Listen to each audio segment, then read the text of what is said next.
I actually have two different businesses that I have built both with partners.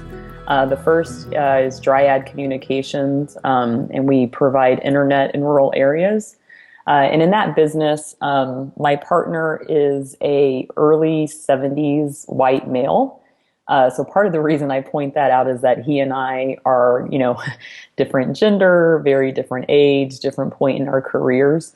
Um, and so one of the things that was really cool about that partnership was both that I think we would look at problems in different ways. We would approach things in different ways. We had a different experience set. And then also that we were both able to interact with people differently. Depending on who we were dealing with, sometimes I could take the lead and it would work better, and sometimes he could take the lead. And those were all things that I didn't appreciate before he and I decided that we would be partners together. So definitely lots of pros on having somebody who's, not a copy of yourself in a lot of different ways.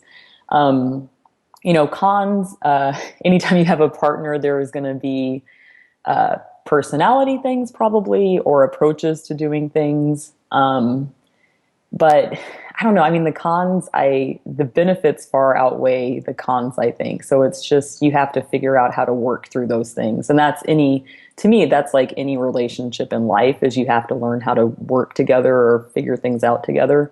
And so in a business partnership, it very much is a relationship.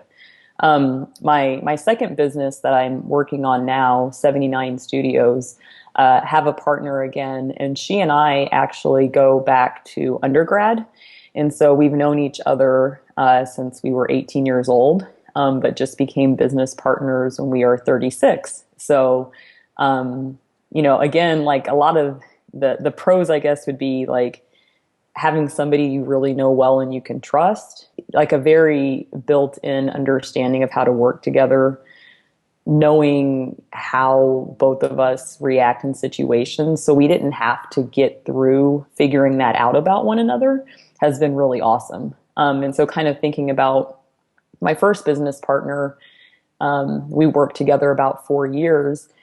Probably 2 of those 4 years was figuring out how to work together. Whereas my current business, we've been at it for a little over a year. There was none of that ramp up required. We're still learning each other and getting better at giving each other feedback, but just much more quickly, we've been able to iterate on things and kind of produce. I guess maybe a con, though it hasn't played out. We were friends. She and I have known each other forever. So becoming business partners, there's a risk of something happening to your friendship. I think how we've been dealing with that or mitigating it is just like we are in business mode and we're talking shop, right? Of course, we fall out of business mode and have fun together and stuff too, but just being really clear when you're giving feedback or trying to work through stuff that this is related to the business. This is not about us and our friendship.